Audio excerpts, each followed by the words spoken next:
اور آج کے انشاءاللہ نوجوان ان کی محبت بھی ان کے ساتھ ہے، اور بھویا اصل کے نوجوانوں نے آج ثابت کر دیا ہے کہ علامہ صاحب کے ساتھ ان کی کتنی محبت ہے۔ تو اس لیے میں علامہ صاحب کی آمد سے پہلے نعرہ لگانا چاہتا ہوں، نعرہ تکبیر، نعرہ تکبیر، علامہ تیرے جان نثار، علامہ تیرے جان نثار، جب تک سورج چاند رہے گا، جب تک سورج چاند رہے گا۔ اما بلا تخیر علامہ قیم الہی ظہیر حافظہ اللہ کو دعوت دیتا ہوں، وہ آئیں اور اپنے خیالات کا اظہار فرمائے۔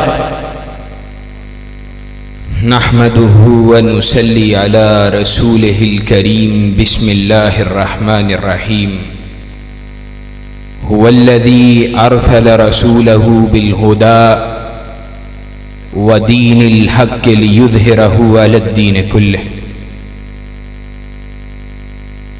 حضرات گرامی قدر،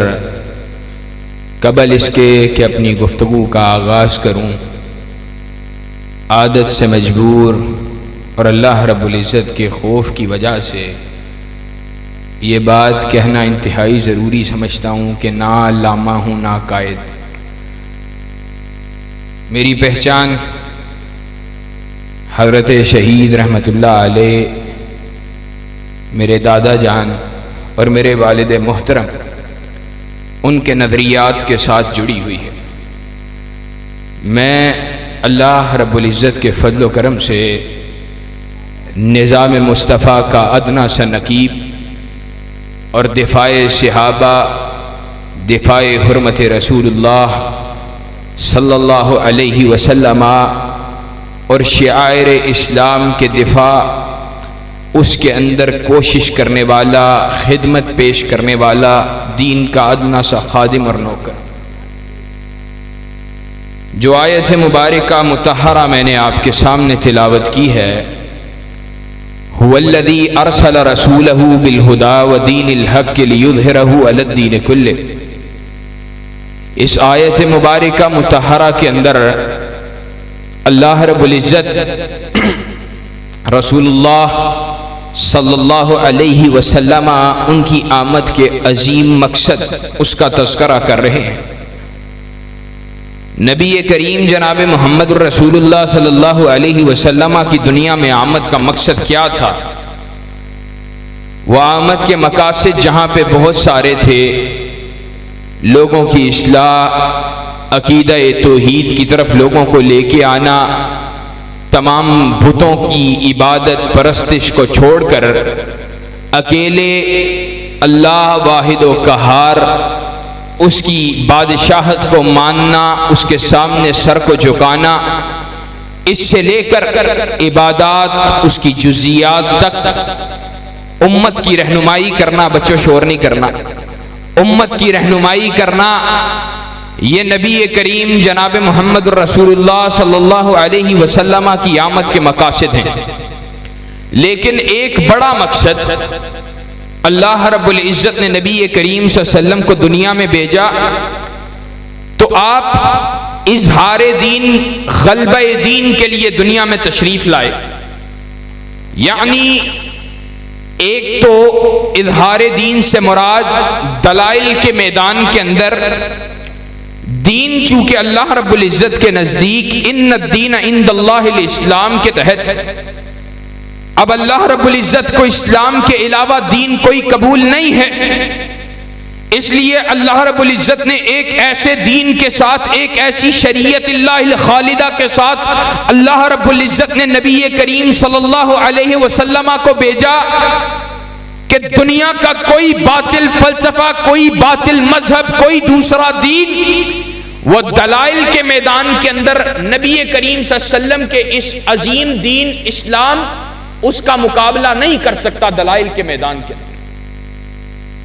لیکن اسی آیت کے اندر ایک اور بات جو ہمارا نظریہ بھی ہے اور جس بات کو میں نے اپنے لیے بطور موضوع آج پسند کیا ہے، یہ آپ کے سامنے رکھنے کے لیے چنا ہے، وہ حافظ ابن قیم رحمت اللہ علیہ جو اللہ کے فضل و کرم سے اہل الحدیث کے امام کی حیثیت رکھتے ہیں،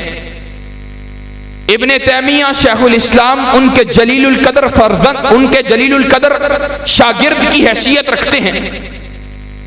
حافظ ابن قیم رحمۃ اللہ علیہ نے اس آیت کی تفسیر کے اندر یہ بات نقل کی ہے. وہ بات یہ نقل کی کہ صرف اور صرف نبی کریم صلی اللہ علیہ وسلم کی آمد کے مقاصد کے اندر دین کا اظہار یعنی دین کا غلبہ دلائل کے میدان میں نہیں، بلکہ نبی کریم صلی اللہ علیہ وسلم کی آمد کے مقاصد کے اندر یہ بات شامل ہے کہ دین کا سیاسی غلبہ اللہ رب العزت کو وہ بھی مطلوب ہے. یعنی بات جٹکی کرنے جا رہا ہوں، کھلی ڈلی کرنے جا رہا ہوں تاکہ آپ کو سمجھا سکوں. اللہ رب العزت کو مطلوب یہ نہیں ہے، پسند یہ نہیں ہے کہ کوئی نواز شریف کے بتلائے ہوئے نظام کی بات کرے یا عمران خان کے نئے پاکستان کی بات کرے یا زرداری بھٹو کے روٹی کپڑا مکان کی بات کرے، بلکہ اللہ رب العزت نے نبی کریم صلی اللہ علیہ وسلم کو دنیا میں بھیجا تو کیسر اور کسرا کی حکومتوں کو پلٹ کر دین کو اللہ رب العزت کی دھرتی پہ قائم کرنا وہ مقصود تھا. یہ مطلوب تھا کہ اللہ کی زمین کے اوپر اللہ کی حکمرانی کا قیام کیا جائے، اللہ کی زمین پہ اللہ کی شریعت کا نفاذ کیا جائے. اللہ رب العزت کی دھرتی کے اوپر اللہ رب العزت کے نظام کو، قرآن جو ایک کتاب، ایک قانون، بک آف لا کی حیثیت رکھتی ہے، اس بک آف لا کو، اس قانون کی کتاب کو زمین کے اوپر نافذ کیا جائے. اور آج افسوس کی بات، آج قرآن مجید اس کے ہمارے اوپر کیا اثرات ہیں. میں سچی بات ہے جب یہ آیت پڑھتا ہوں یا سنتا ہوں تو ایک دفعہ رونگٹے کھڑے ہو جاتے ہیں کہ قرآن مجید میں اللہ رب العزت کہہ رہا ہے لو انزلنا هذا القرآن على جبل لرأيته خاشعا متصدعا من خشية الله، کہ اگر ہم اس قرآن مجید کو پہاڑ کے سینے کے اوپر نازل کرتے تو تو کیا دیکھتا کہ وہ پہاڑ اللہ کی خشیت سے ریدا ہو. آج اسلام کو قبول کرنے والے، آج مسلک اہل حدیث کو اپنانے والے، قرآن مجید کو تو پڑھتا بھی ہے، قاریوں کی تلاوت کو تو سنتا بھی ہے، ترجمہ کلاسوں میں تو جاتا بھی ہے، تفسیر کی کلاسیں ہوتی بھی ہیں، لیکن لو انزلنا ھذا القرآن کی وہ تفسیر تیرے اوپر کیوں نظر نہیں آتی؟ وہ پہاڑ تو ریزہ ریزہ ہو جاتا، لیکن آج تو کانپتا بھی نہیں، تو رب کی خشیت کو اختیار کرنے کے لیے تیار بھی نہیں. اور سچی بات یہ ہے، ایک بات یہ آپ سمجھ لیں، میں بات کرنے کے لیے آیا ہوں اللہ رب العزت کی حکمرانی کی، اس کے دین کے قیام کی، اس کے دین کے نفاذ کی، تو کسی غلط فہمی کا شکار نہ ہونا کہ کہیں کوئی سوچنے لگ جائے کہ اللہ رب العزت کی حکمرانی قائم نہیں ہے. اللہ رب العزت کی حکمرانی اس کے دو حصے، ایک ایسی بادشاہت جو ہمارے سانسوں پہ بھی قائم ہے، جو پتوں پہ، چرند پہ، پرند پہ، درندوں کے اوپر بھی قائم ہے، کہ اللہ رب العزت وما تسقط من ورقۃ الا يعلمها، اللہ رب العزت کی بادشاہت کا عالم یہ ہے کہ دنیا کے اندر سینکڑوں جنگلات ہیں، سینکڑوں جنگلات کے اندر کئی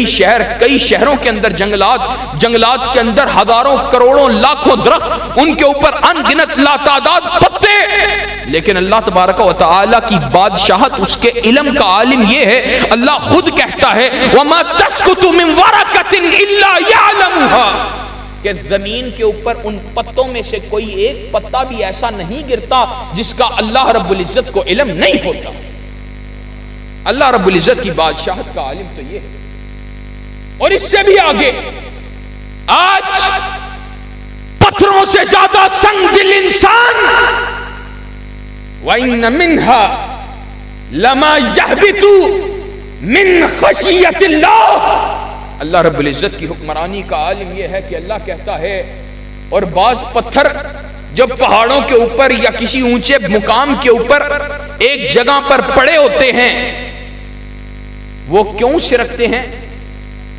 ان منہا لما یہبط من خشیت اللہ، وہ اللہ رب العزت کی خشیت کی وجہ سے سرک کر اپنی جگہ کو تبدیل کر لیتے ہیں۔ یعنی پتھر بھی وہ اللہ رب العزت کی خشیت کو محسوس کرتے ہیں، وہ اللہ رب العزت کے خوف کے ساتھ اپنی جگہ کو تبدیل کر لیتے ہیں۔ لیکن مسلمان آج تیری حالت کیا ہے؟ صدیاں بیت گئی، آج کیوں اپنی حالت کو بدلنے کے لیے تیار نہیں؟ ہم کس اسلامی نظام کی بات کر رہے ہیں؟ آج ملک کی کیا حالت ہے؟ ذرا اس کا تجزیہ کرنے کی ضرورت ہے۔ آج سے پہلے 70 سے زائد برس ہو گئے ہیں پاکستان کو حاصل کیا ہوا، جس کے حصول کا مقصد انڈیا سے علیحدہ ہوئے، شعور کے ساتھ زندگی کو سوچ کر سولنگ، نالیاں، گلیاں کچی پکی، ان چیزوں کو اس وقت اپنے ذہن سے اتار کر اپنے دل پہ ہاتھ رکھ کے میری بات سننی ہے، اور اللہ کے فضل و کرم سے انشاءاللہ ثم انشاءاللہ پوری دیانتداری کے ساتھ بات کر رہا ہوں، اس لیے کہ میں نے بوئے حاصل سے کوئی الیکشن نہیں لڑنا ہے۔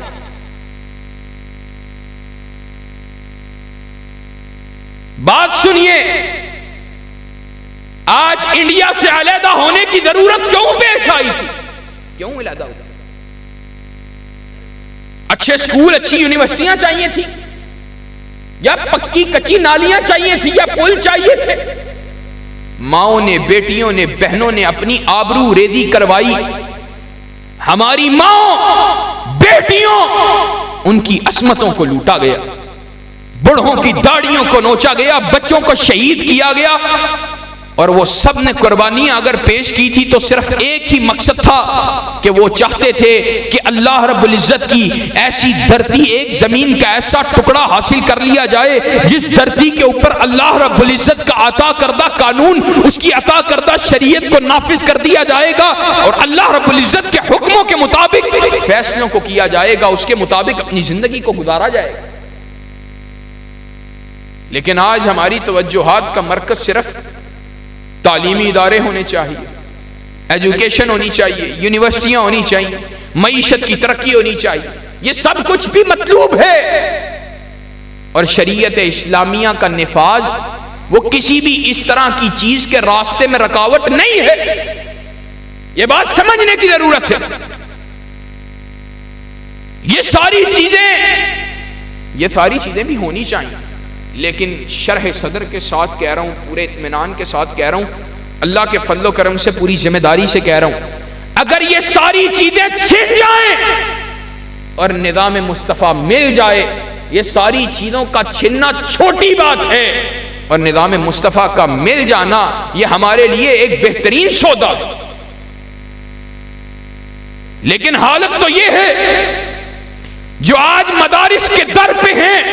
مدارس کے خلاف سازشوں میں جٹے ہوئے ہیں،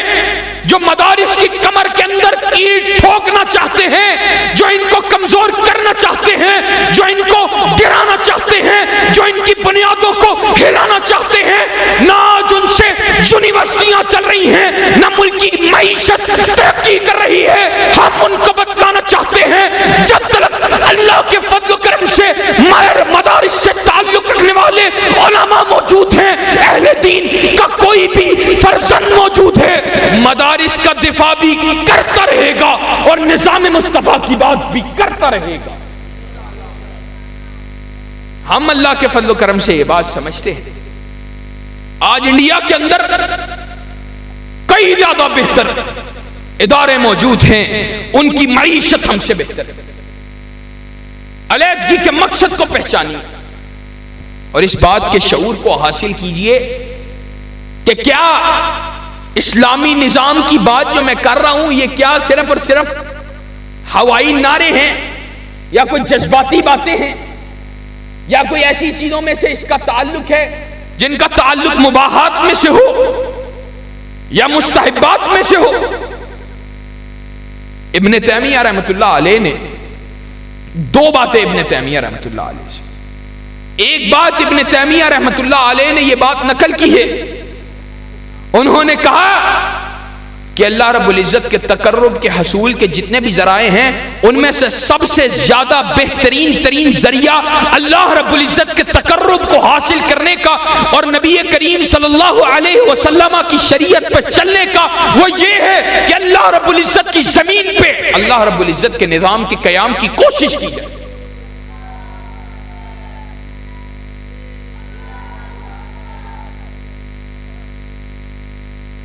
اور دوسری بات جو نقل کی ہے ابن تیمیہ رحمت اللہ علیہ نے، اہم الواجبات یعنی واجبات میں سے سب سے زیادہ اہم واجب اس بات کو قرار دیا ہے کہ اللہ رب العزت کی دھرتی کے اوپر اللہ کے نظام کو نافذ کیا جائے۔ آج یہ بات بھی آپ سمجھ لیجیے، جب تک اللہ رب العزت کی دھرتی کے اوپر اللہ رب العزت کا نظام نافذ نہیں ہو جاتا اس وقت تک ہم شریعت کے اوپر مکمل طور پر کامل طور کے اوپر چلنے سے قاصر ہیں، ہم چل نہیں سکتے، ہم شریعت کو اپنا نہیں سکتے۔ اور آج ملک کے حالات کس طرف جا رہے ہیں؟ آج ملک کے حالات پہ غور کیجئے، آج ملک کے حالات اس طرف جا رہے ہیں کہ کہیں پر وومن مارچ، عورت اس کی آزادی کی باتیں ہو رہی ہیں، کہیں پہ الحاد کو پروان چڑھایا جا رہا ہے، کہیں پہ صحابہ کی گستاخیاں ہو رہی ہیں، کہیں پر نبی کریم صلی اللہ علیہ وسلم ان کی گستاخیاں ہو رہی ہیں، اور کہیں پر ظالم و بدبخت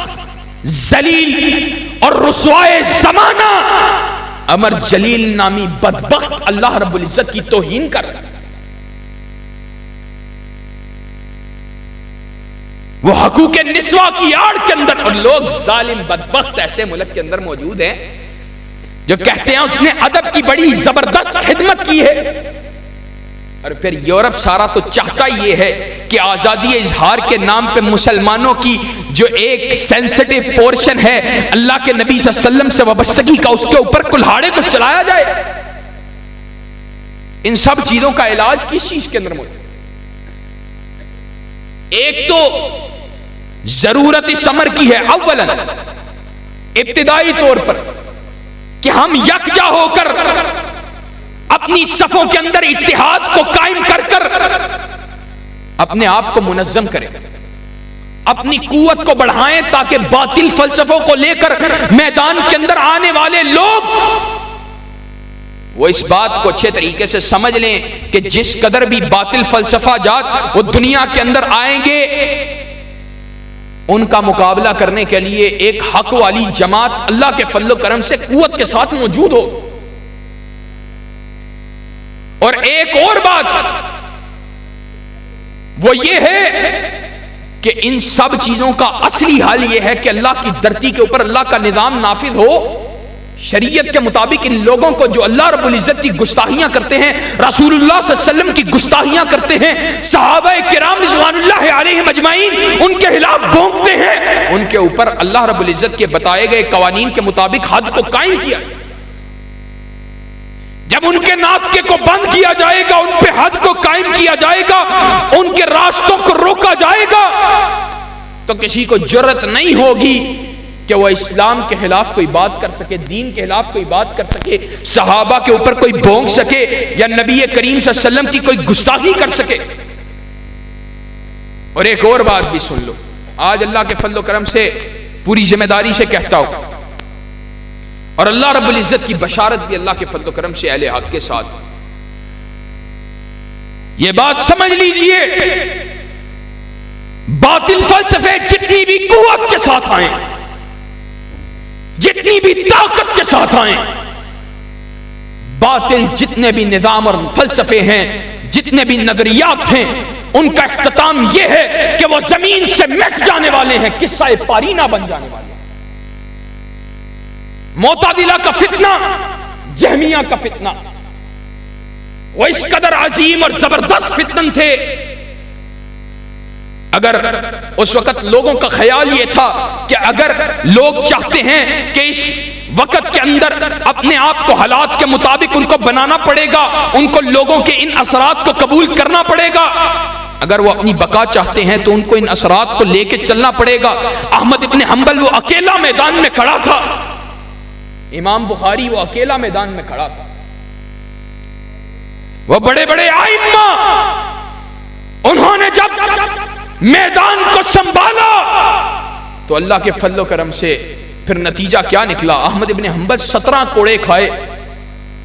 اور مورخین نے لکھا ہے، محدثین نے لکھا ہے، احمد ابن حنبل کے اوپر اس قدر زبردست 17 کوڑے برسائے گئے کہ اگر ان میں سے ایک کوڑا بھی اتنا زبردست تھا کہ اگر وہ ہاتھی کے اوپر، ہاتھی کے وجود پہ برسایا جاتا، ہاتھی بھی اس کو اپنے وجود کے اوپر بھرپور انداز سے محسوس کرتا۔ ایسے 17 کوڑے ہماری آج دین کے لیے کیا قربانی ہے، کیا ہم نے اس دین کے لیے پیش کی۔ اور احمد ابن حنبل اس نے ان 17 کوڑوں کو کھا کر اس بات کو ثابت کر دیا کہ کائنات کے رب کا ماننے والا وہ ہے جو کٹنا گوارا کر سکتا ہے،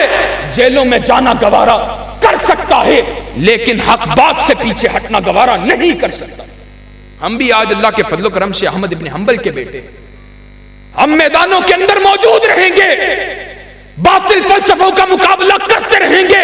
مدارس کے خلاف سازشوں کا مقابلہ کرتے رہیں گے، گستاخان رسول کا راستہ روکتے رہیں گے، صحابہ کے گستاخوں کا پٹا ڈالتے رہیں گے، اور کائنات کے لوگوں کو بتلاتے رہیں گے۔ ہم باطل فلسفوں کے سر پہ چڑھ کے اسلام اور حق کی بات کو کرتے رہیں گے اور نظام مصطفیٰ کے پرچم کو لہراتے رہیں گے۔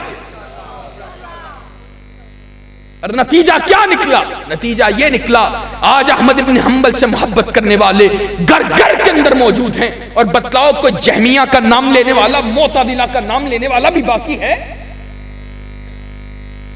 مٹے نامیوں کے نشان کیسے کیسے۔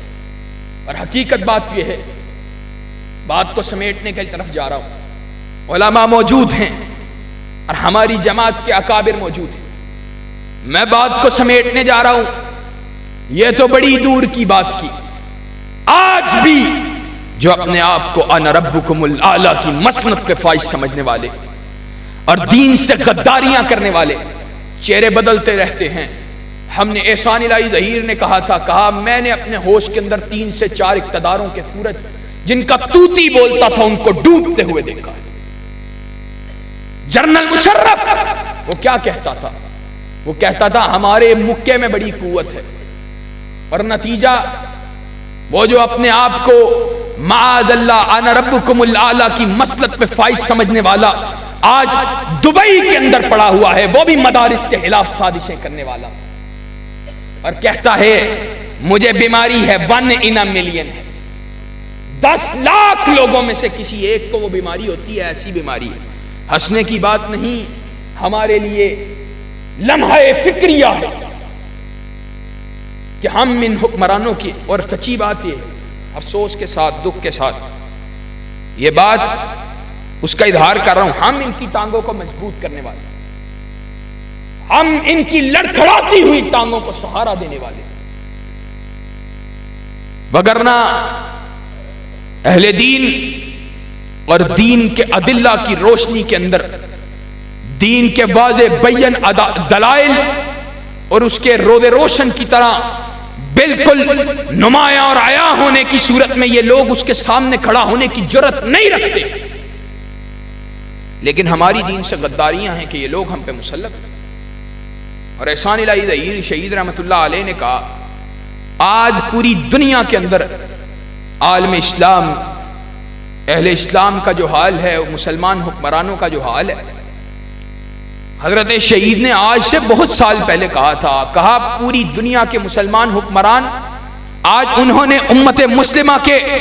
اس شیر کو یرغمال بنایا ہوا، اور انہوں نے اس کو ایک پنجرے کے اندر بند کر دیا ہے کہ کوئی بچہ بھی آئے اور ان کو ذبح کر دیا اس شیر کو۔ ہم اسلامی نظام کی بات کرتے ہیں، نفاذ اسلام کی بات کرتے ہیں، ہمارے ہی بھائی ہمارے پاس آئے، بھائی ہمارے پاس کیا ہے، ہم کمزور ہیں، ہماری قوت کتنی، اور کائنات کا امام جب وہ چلا تھا جب اس نے کہا تھا قولوا لا الہ الا اللہ تفلحوا تملک العرب والعجم، اس نے جب کہا تھا کہ لا الہ الا اللہ کے نعرے کو بلند کرو اللہ تمہیں عرب و عجم کی بادشاہت عطا کرے گا، اس وقت کسی کو لگتا تھا کہ روم و ایران کی بڑی بڑی سپر قوتوں کو یہی کائنات کے امام کے لشکر اپنے پیروں تلے رون دیں گے، اور پھر دنیا نے دیکھا کہ عمر اس کی ہیبت کے ساتھ اس وقت کی سپر قوت کا شیر دل جرنیل اپنی کچار کے اندر کانپ رہا تھا۔ پھر اسلام نے اپنے آب و تاب کے ساتھ دنیا کے اوپر حکومت کی تھی، انہوں نے قرآن کو تھاما، وہ زمانے میں معزز تھے مسلمان ہو کر، اور تم اور ہم خار ہوئے تاریک قرآن ہو کر۔ انہوں نے قرآن مجید کو تھاما، اللہ رب العزت نے روم و ایران ان کی بستیوں کا مالک بنا دیا، اور آج ہم نے قرآن کو پائمال کیا، معاذ اللہ ثم معاذ اللہ، آج کائنات کے رب نے ہمیں پائمال کر دیا، ورنہ کائنات کے رب کا وعدہ تھا۔ وعدہ کیا تھا؟ اور وعدہ، اللہ کے وعدہ میں کسی شک کی گنجائش ہے؟ اللہ وعدہ کے بغیر بات کرے تب بھی کوئی شک کی گنجائش ہے؟ لیکن اللہ نے وعدہ کیا تھا، وعد اللہ الذین آمنوا منکم وعملوا الصالحات لیستخلفنہم فی الارض کما استخلف الذین من قبلہم وليمکنن لہم دینہم الذی ارتضی لہم وليبدلنہم من بعد خوفہم امنا۔ اللہ نے وعدہ کیا تھا، کن کے ساتھ کیا تھا؟ آمنوا منکم وعملوا الصالحات، وعدہ ایمان والوں کے ساتھ تھا اور اعمال صالحہ کرنے والوں کے ساتھ۔ اور وعدہ کیا تھا؟ وعدہ یہ تھا لَيَسْتَخْلِفَنَّهُمْ فِي الْأَرْضِ۔ آج کوئی یہ بات کہے ہم شریعت اسلامیہ کی بات کسی کتب ابدال کی وجہ سے نہیں کرتے، ہم قرآن مجید اور کائنات کے امام جناب محمد رسول اللہ صلی اللہ علیہ وسلم ان کے رحمت سمیٹے ہوئے ان فرمودات کی روشنی میں کرتے ہیں جو ہمارے لیے حجت کی حیثیت ہے۔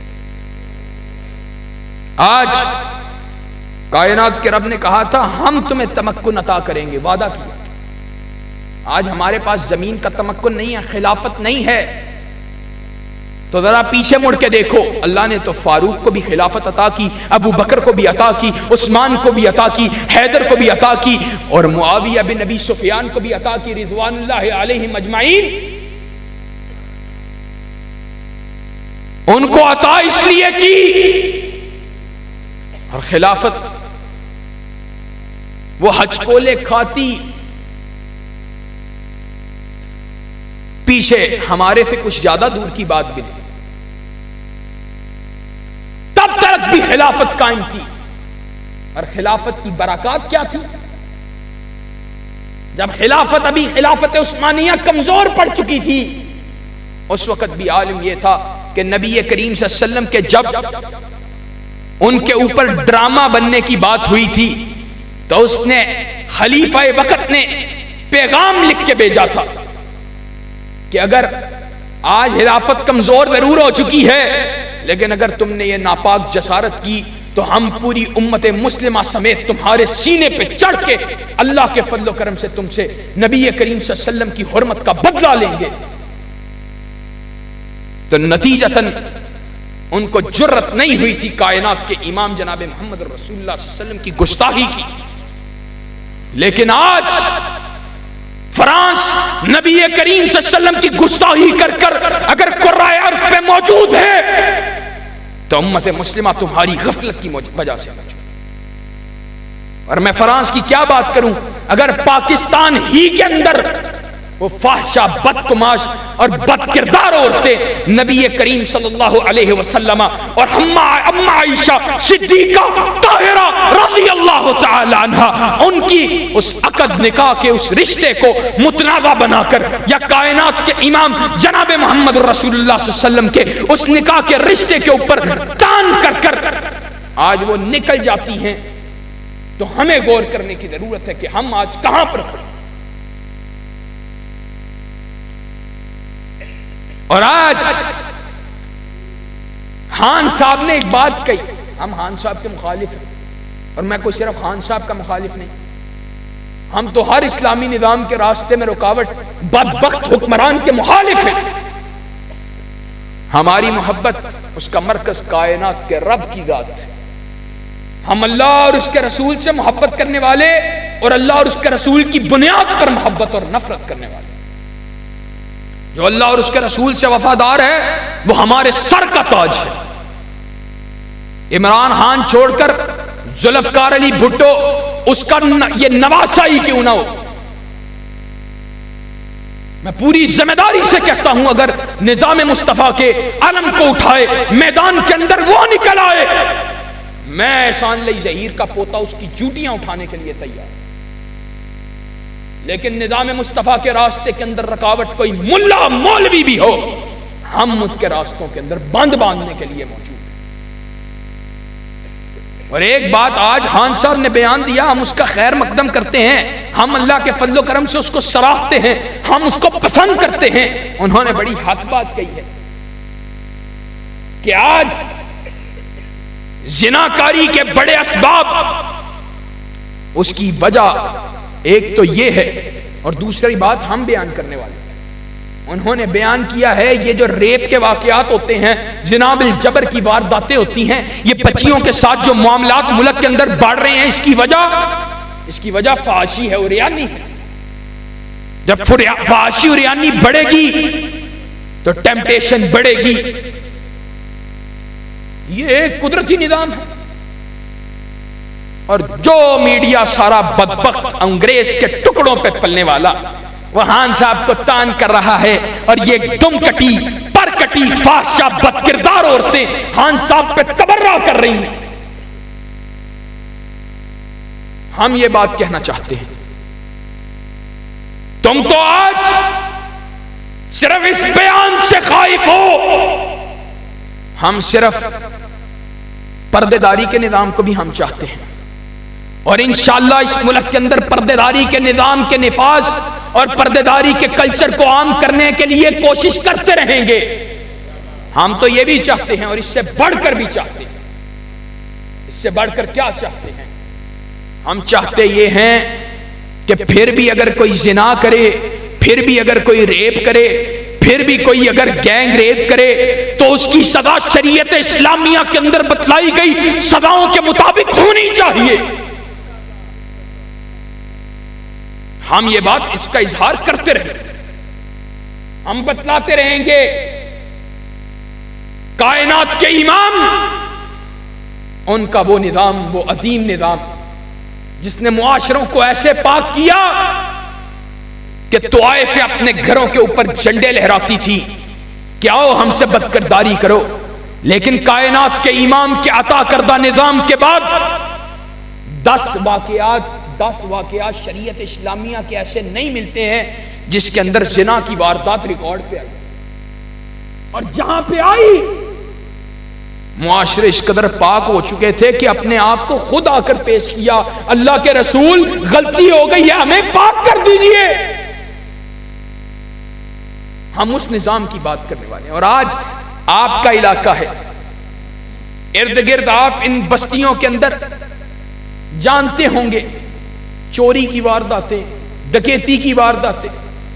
آج کوئی چوری کی واردات چھوٹی موٹی کی کیا بات کریں, جو ملک کے خزانے لوٹ جاتے ہیں ایسے وزیر ہوتے ہیں. کائنات کے امام کا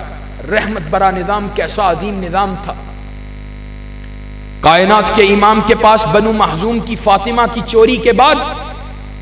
جب سفارش آئی تھی تو کائنات کے امام نے کہا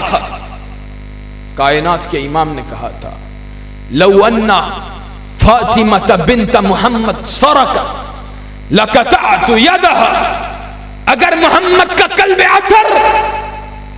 حتیجہ کا نور نظر, حسنین کی ماں سیدۃ النساء اہل الجنہ فاطمہ الزہرا بھی چوری کرتی تو محمد علیہ السلام ان کے بھی ہاتھ کو کاٹ ڈالا. یہ ہے اسلامی نظام. اور آج حکمرانوں کا عالم کیا ہے؟ نہ ہمارے پورا ملک، اس کے اندر سینکڑوں ہر روز معاملات، مسائل، وارداتیں، چیزیں، معاملات، لوگوں کی بچیاں، ظلم، بربریت حکمرانوں کے سروں پہ جوں تک نہیں رینگتی. لیکن یہ نظام، اسلامی نظام کیسا عظیم نظام تھا کہ سیدنا عمر رضی اللہ تعالی عنہ کا خلیفہ سعید بن عامر رضی اللہ تعالی عنہ، نبی کریم سیدنا عمر بن خطاب رضی اللہ عنہ کی دور خلافت کے اندر سعید بن عامر آپ کے گورنر ہیں. ان کی بھی شکایت لے کے آپ کی بارگاہ کے اندر لوگ حاضر ہو گئے. کہا امیر المومنین سعید بن عامر سے پوچھئے، یہ ہفتے کے 6 دن ہمیں دیتا ہے. دوسرا سوال، یہ دن ہمیں دیتا ہے، رات نہیں دیتا. تیسری بات، یہ دن کا کچھ حصہ لیٹ آتا ہے. اور مزید یہ کئی مرتبہ مجالس میں بیٹھا ہوتا ہے، اس پہ غشی طاری ہوتی ہے، بے ہوش ہو جاتا ہے. سیدنا عمر رضی اللہ تعالیٰ عنہ نے سوال کیا، کہا بتلاؤ کیا وجہ ہے؟ کہا امیر المومنین ایسے حکمران تھے ہمارے اسلام کے. کہا امیر المومنین ہفتے میں 6 دن اس لیے دیتا ہوں کہ ایک ہی لباس ہے، 6 دن اس کو دھوتا ہوں، اس کو سکاتا ہوں. اس کے دھونے اور سکانے میں اتنا وقت بیت جاتا ہے کہ لوگوں کو ٹائم دینے کے لیے نہیں بچتا. دوسری بات، دن کا کچھ حصہ لیٹ اس لیے آتا ہوں، بیوی بیمار ہے، گھر میں خادم کوئی نہیں ہے، گھر کا سامان کچھ ترتیب دے کر پھر اس کے بعد لوگوں کے سامنے حاضر ہو جائے. تیسری بات، امیر المومنین دن لوگوں کے لیے رکھا ہے اور رات کائنات کے رب کی بارگاہ کے اندر جھکنے کے لیے رکھی ہے. اور غشی کھا کر بے ہوش کیوں ہو جاتے؟ آج اسلام کے لیے ہم نے کیا قربانی پیش کی اور سعید بن عامر کیا بیان کر. کہا وہ اس لیے بے ہوش ہو جاتا ہوں کہ خبیب رضی اللہ تعالی عنہ جب ان کو مکہ کے اندر قید کیا گیا، میں نے تب اسلام کو قبول نہیں کیا تھا. میں نے اپنی آنکھوں کے ساتھ دیکھا لوگ اس کو مار رہے تھے، زندہ خبیب کے اندر چھریوں کو، چاقوؤں کو اتار رہے تھے. اور آج بے ہوش اس لیے ہو جاتا ہوں کہ میں نے اپنی ان گناہگار آنکھوں کے ساتھ خبیب کو شہید ہوتے ہوئے دیکھا تھا، میں نے اس کی مدد نہیں کی تھی، اس کا منظر میری آنکھوں کے سامنے آ جاتا ہے، اس لیے بے ہوش ہو. لوگوں، اسلامی نظام کی برکات کو سن لو. آج معیشت کا رونا روتے ہیں یہ ہمارے حکمران، اور اسلامی نظام کی برکات کیا ہیں؟ کائنات کے امام جناب محمد الرسول اللہ صلی اللہ علیہ وسلم نے فرمایا تھا، لحد یقام فی الارض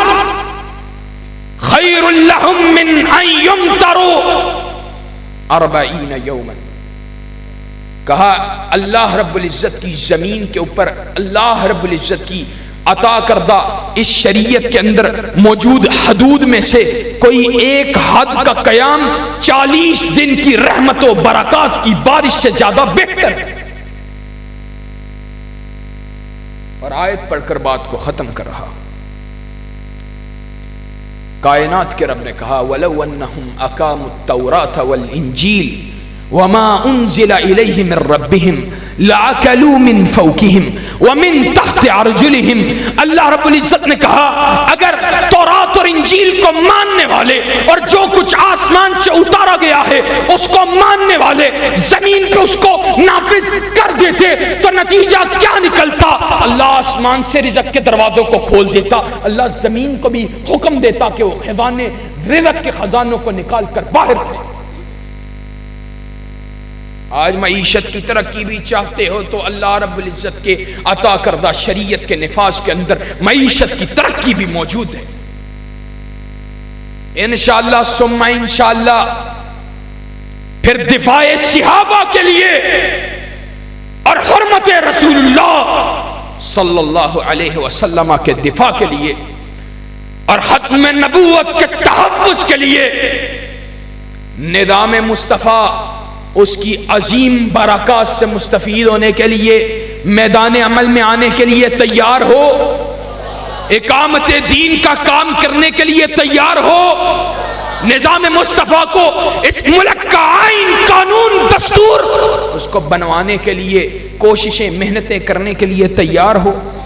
انشاءاللہ شب گریزاں ہوگی آخر، جلوہ خورشید سے یہ چمن معمور ہوگا نغمہ توحید سے۔ وآخر دعوانا ان الحمدللہ۔ اہل بیت کا سفیر ان کے پیار میں اسیر ہے، وفا کا راہگیر کان وعدہ ظہیر، وہ صحابہ کا ایک وکیل ہے، حب اہل بیت کی دلیل ہے، وہ صحابہ کا ایک وکیل ہے، حب اہل بیت کی دلیل ہے، اور یہ سلسلہ صبح و شام ہے، ہر زبان پہ ابتسام ہے، عزم اور وفا اس کا نام ہے، ہر زبان پہ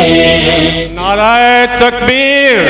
عزم اور وفا نعرہ تکبیر۔ ہے، مرکزی جمعیت اہل حدیث پاکستان، مرکزی جمعیت اہل حدیث پاکستان، علماء اہل حدیث، علماء اہل حدیث، شہداء اسلام، شہداء اسلام، نعرہ تکبیر۔ ہے سلف کی داستان، ختم نبوت کا وہ چوکیدار اور شعائر دین کا پہرے دار، ختم نبوت کا وہ چوکیدار اور شعائر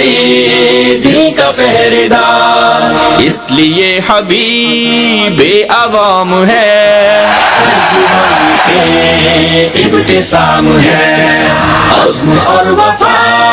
اس کا نام ہے، ہر زبان پہ ابتسام ہے، عزم اور وفا اس کا نام ہے، ہر زبان پہ ابتسام ہے۔